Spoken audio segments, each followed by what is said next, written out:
नमस्कार दोस्तों। 15 लाख करोड़ रुपए, ज़रा इस आंकड़े की आप कल्पना कीजिएगा कि अगर कोई व्यक्ति हर दिन 1 करोड़ रुपए खर्च करे तो 15 लाख करोड़ रुपए खर्च करने में उसे 4 लाख साल से ज़्यादा का समय लग जाएगा। और अब सोचिएगा कि अगर किसी भारतीय कंपनी पर इतने बड़े राजस्व आंकड़ों को लेकर के सवाल उठ जाए और अगर उस कंपनी में देश की सबसे बड़ी बीमा कंपनी LIC का पैसा लगाओ। और LIC के पास पैसा कहाँ से आया? हम आम जनता का पैसा होता है LIC के पास। जी हाँ, खून पसीने की कमाई से जो इंसान थोड़ी बहुत सेविंग करता है वो LIC में लगा देता है और इस LIC ने वो पैसा इस कंपनी में लगा दिया हो।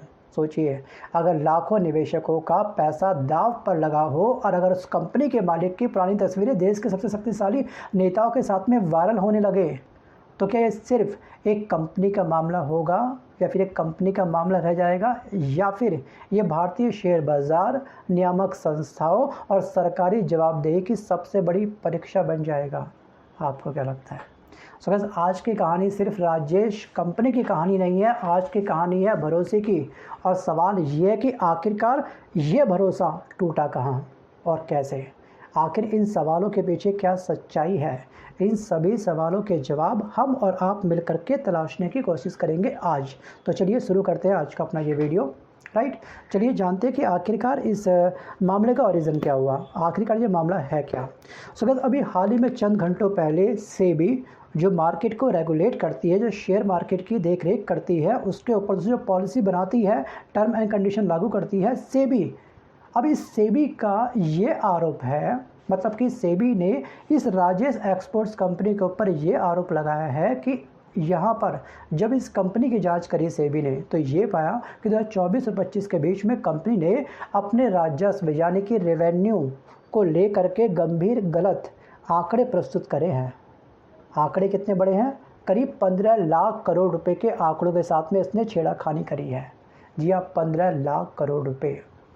तुलना के लिए आप इस बात को समझ लीजिएगा कि ये कई भारतीय राज्यों के पूरे सालाना बजट से भी ज़्यादा की रकम है, 15 लाख करोड़ रुपए। और ये भारत के GDP का एक बहुत बड़ा हिस्सा है। और दोस्तों, 15 लाख करोड़ रुपए, यही वजह है कि मामला सामने आते ही बाजार में हलचल मच गई, कंपनी के शेयर रसातल में पहुंच गए, निवेशकों में घबराहट फैल गई और सबसे बड़ा सवाल उठा कि अगर आरोप सही हैं तो इतने वर्षों तक किसी की नज़र में ये बात क्यों नहीं आई। सोचिए, वित्त वर्ष 2020 और 21 से लेकर के 24-25 तक के बीच में ये ड्यूरेशंस एक बहुत बड़ा ड्यूरेशन है। सोचिए कि ये घपला या फिर आंकड़ों के साथ में छेड़खानी ये अब तक किसी की नज़र में क्यों नहीं आई। चलिए अब जानते हैं कि आखिरकार राजेश मेहता है कौन। सनत 1980 के दशक में एक छोटे कारोबारी के रूप में इन्होंने शुरुआत करी थी और कहानी ये बताई जाती है कि उन्होंने अपने भाई से केवल 100 रुपये लेकर के कारोबार शुरू किया था। फिर धीरे धीरे सोने और ज्वेलरी के कारोबार में इनका विस्तार हुआ। राजेश एक्सपोर्ट्स भारत की सबसे बड़ी गोल्ड रिफाइनिंग कंपनियों में गिनी जाने लगी। इसने बहुत तगड़ी ग्रोथ करी। या एक समय ऐसा आया जब कंपनी का सालाना रिवेन्यू कई राज्यों के बजट से बड़ा दिखने लगा, लेकिन अब वही आंकड़े सवालों के घेरे में हैं। जी हाँ, यही कारण है कि पूरा मामला इतना बड़ा बन गया। और अब आते हैं दोस्तों उस महत्वपूर्ण हिस्से पर, मतलब कि वो एंगल जो हम सबके लिए जानना काफ़ी इम्पॉर्टेंट है। सीधा वो हिस्सा है आपका LIC का, लाइफ इंश्योरेंस कॉरपोरेशंस का, वो संस्था जिसमें करोड़ों भारतीयों का पैसा लगा हुआ होता है। और रिपोर्ट्स के अनुसार LIC के पास कंपनी में लगभग 10% से ज़्यादा हिस्सेदारी थी। जी हाँ, 10%। अब सवाल ये उठ रहा है, क्या LIC ने निवेश से पहले पर्याप्त जांच नहीं करी थी? क्या जोखिमों का सही आकलन LIC के द्वारा नहीं हो पाया था? क्या बोर्ड स्तर पर पर्याप्त समीक्षा हुई थी या फिर नहीं हुई थी? तो गाइस, ये सवाल उठना स्वाभाविक है, लेकिन ध्यान रखिएगा कि इन सवालों के जवाब अभी जांच और आधिकारिक तथ्यों से ही मिलेंगे। बस हमको थोड़ा सा और करना है इंतज़ार। चलिए अब बात करते हैं उस तस्वीर की जो सोशल मीडिया पर वायरल हो रही है इस समय। जी हाँ, विपक्ष के द्वारा खास तौर पे इस चीज़ को लेकर काफ़ी अधिक बयान आ रहे हैं। और दोस्तों, इस तस्वीर में राजेश और नरेंद्र मोदी दोनों एक साथ दिखाई दे रहे हैं। जी हाँ, ये तस्वीर काफ़ी पुरानी बताई जा रही है। कहा यह जा रहा है कि ये तस्वीर तब की है जब नरेंद्र मोदी गुजरात के मुख्यमंत्री भी नहीं थे। ये उससे पहले की तस्वीरें हैं। लेकिन दोस्तों, यहाँ पर हमको एक बात समझनी होगी कि सिर्फ किसी के साथ तस्वीर होना किसी कानूनी या वित्तीय मामले में शामिल होने का सबूत नहीं होता है। ये बात साफ साफ हम सबको समझनी चाहिए। हालांकि राजनीतिक दल इस तस्वीर को लेकर के सवाल उठा रहे हैं। जी हाँ, और इसी वजह से ये तस्वीरें चर्चा का विषय आज बन चुकी है। और दोस्तों, मुझे इस कहानी का सबसे ख़तरनाक हिस्सा पता है क्या लगता है? ना तो राजेश, ना ये तस्वीर, ना कोई राजनीतिक बयान, बल्कि मुझको लगता है भरोसे का एक बहुत बड़ा संकट कंपनी को लेकर अब खड़ा हो चुका है।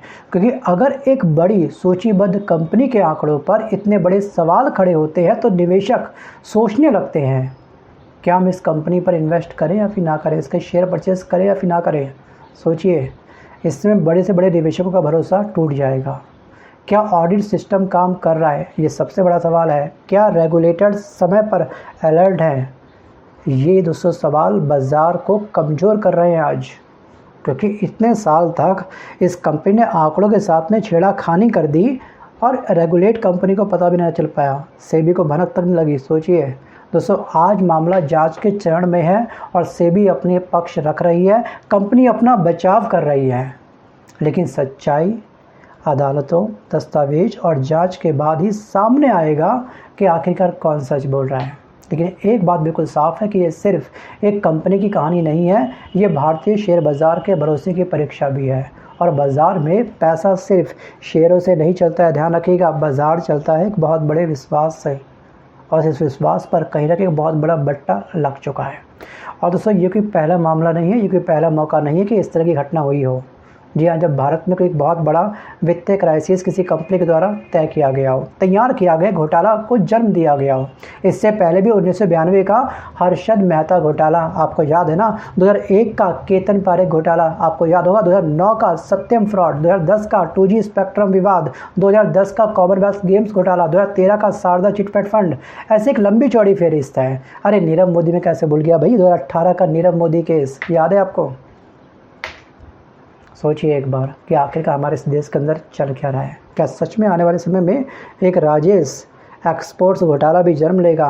आपको क्या लगता है? Think about it. और दोस्तों, घोटाले बदलते रहते हैं, उसके नाम बदलते रहते हैं, चेहरे बदलते रहते हैं, लेकिन हर बार सबसे बड़ा नुकसान आम निवेशक का होता है और टैक्स देने वाले नागरिक का होता है, हम सब का होता है। सो गाइस, ये सिर्फ एक कंपनी की कहानी नहीं है, बल्कि उन सवालों की कहानी है जो हर बड़े घोटाले के बाद पूछे जाते हैं। आखिरकार जिम्मेदार कौन था इन तमाम घोटालों का? और समय रहते कार्रवाई आखिरकार क्यों नहीं हुई? आखिरकार ये आंकड़े समय रहते पकड़े क्यों नहीं गए? आखिरकार जांच एजेंसियां जो इस समय ऑडिट करती हैं, वो कंपनी आखिरकार क्या कर रही थी?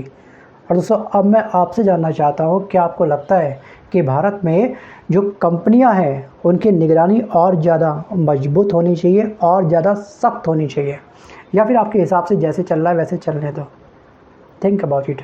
कमेंट में आप मुझको अपनी राय ज़रूर लिखिएगा। सो गाइस, आज के इस वीडियो में बस फिर इतना ही। मिलता हूं जल्द तक नए वीडियो के साथ, तब तक के लिए धन्यवाद।